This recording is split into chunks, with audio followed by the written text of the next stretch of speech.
Hello दोस्तों, स्वागत है आपका आज के पॉडकास्ट ब्रेकिंग द साइलेंस में। आज हम एक बहुत ही सेंसिटिव और इम्पोर्टेंट टॉपिक पे बात करने वाले हैं, जैसे कि crimes against women, rape, dowry etcetera.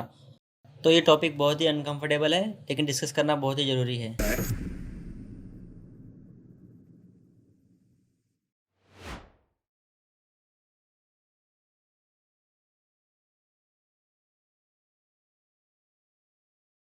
तो आज हमारे साथ आरुषि है, जो एक सोशल वर्कर हैं, और दूसरी डॉक्टर मीरा, जो कि एक जनरल स्टडीज़ की प्रोफेसर है।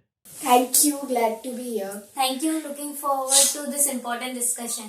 तो मेरा सबसे फर्स्ट क्वेश्चन आपसे ये होगा, रेप विक्टिम्स अक्सर चुप क्यों रहते हैं? विक्टिम ब्लेमिंग सबसे बड़ी वजह है। अब जैसे कि एग्जांपल ले लो, कथुआ रेप केस 2018 में, जहाँ पे 8 साल की लड़की का रेप हुआ था, बट वो लोग विक्टिम्स पे ही सवाल उठा रहे थे, जिससे उनका जो ट्रॉमा होता है वो और गहरा हो जाता है और डेट्स आगे बढ़ते जाते हैं। और कुछ कुछ केसेस में ऐसे हो जाते हैं, जो विक्टिम्स होते हैं उनकी खुद की डेथ हो जाती है, बट फिर भी केसेस चलते ही जाते हैं और डेट्स बढ़ते ही जाते हैं। रेप विक्टिम्स की चुप रहने की सबसे बड़ी वजह है हमारे सोसाइटी का विक्टिम ब्लेमिंग एटीट्यूड। जब एक सर्वाइवर आवाज उठाता है तो सोसाइटी उसी को दोषी बना देती है। उनके कपड़ों पे, उनकी लाइफस्टाइल पे सवाल उठाते हैं, जो कि एक डबल ट्रॉमा दे देता है। डर, शेम और इंसाफ ना मिलने का डाउट उन्हें चुप रहने पे मजबूर कर देता है। मेरे ख्याल से अगर सोसाइटी सपोर्ट करे, सेफ प्लेस बनाए, तो ज्यादातर विक्टिम सर्वाइवर्स अपना दर्द कह पाएंगे। साइलेंस एक वीकनेस नहीं है, बल्कि हमारी सोसाइटी की वजह से एक फोर्स्ड चॉइस है। इसमें मीडिया का क्या रोल है? मीडिया को रिस्पॉन्सिबल रिपोर्टिंग करनी चाहिए, ऑन ग्राउंड जाके केस को अच्छे से स्टडी करनी चाहिए। अगर अभी आप देखोगे निर्भया केस में रिपोर्टर्स का और मीडिया का सबसे बड़ा रोल था, जिनके वजह से पब्लिक्स को उनके बारे में पता चला और लॉ एनफोर्स में आया, जिसके वजह से निर्भया को जस्टिस मिला। मीडिया को अवेयरनेस क्रिएट करना चाहिए, बट मीडिया को मेलोड्रामा अवॉइड करना चाहिए, जो कि हुआ था आरुषि तलवार मर्डर केस में 2008 में हुआ था। जो मीडिया ने विक्टिम की डिग्निटी को ही खत्म कर दिया था बाय स्प्रेडिंग अनवेरिफाइड। इससे सर्वाइवर्स के मेंटल हेल्थ पर क्या फ़र्क पड़ता है? सर्वाइवल्स पर सबसे ज्यादा इम्पैक्ट उनके मेंटल हेल्थ पे पड़ता है। इंसिडेंट के बाद उन्हें PTSD, depression, anxiety, trust issues face करने पड़ते हैं।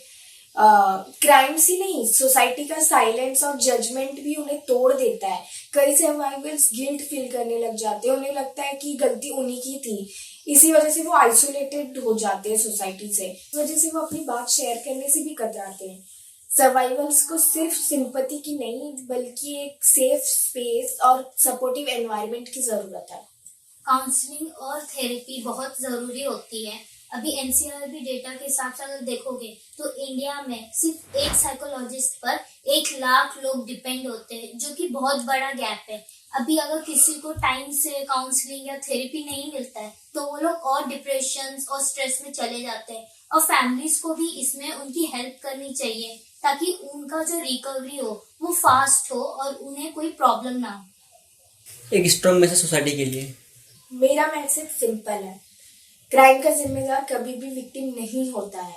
ये बात सोसाइटी को समझनी होगी। उन्हें ब्लेम करना छोड़ के सपोर्ट करना होगा।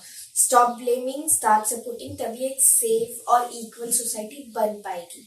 साइलेंस तोड़ना सीखो, हर सर्वाइवर की आवाज सुनो और उन्हें सपोर्ट करो, रिस्पेक्ट करो वुमेन्स की। जैसे कि एग्जांपल अगर आप लोगे तो केरला 2022 प्रोटेस्ट में लोगों ने कहा कि बेटी बचाओ सिर्फ स्लोगन नहीं, एक्शन भी होना चाहिए।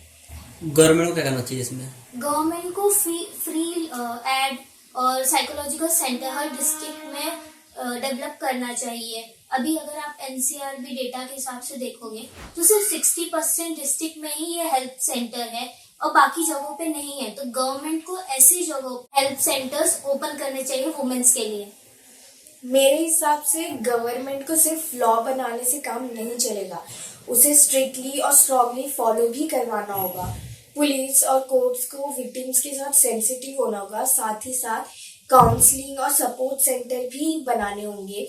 और जब सरकार फास्ट और जल्दी एक्शन लेगी, तभी सोसाइटी समझेगी कि ऐसे क्राइम्स कभी टॉलरेट नहीं किए जाएंगे।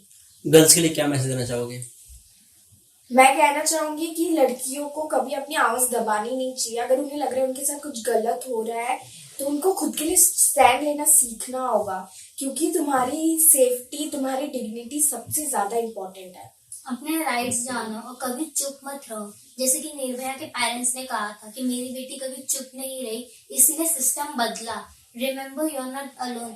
हेल्पलाइन नंबर्स, एनजीओज और सपोर्ट सिस्टम है आपके हेल्प के लिए, तो हेल्प लो और एम्पावर बनो। दोस्तों, ये डिस्कशन रिमाइंडर है कि साइलेंस सिर्फ क्रिमिनल को सपोर्ट करता है, विक्टिम्स को नहीं। हमें स्टिग्मा तोड़ना होगा और सर्वाइवर्स को सपोर्ट देना होगा और जस्टिस डिमांड करना होगा, तभी सोसाइटी सेफ और इक्वल बनेगी। अगले एपिसोड तक के लिए this is the breaking the silence signing of.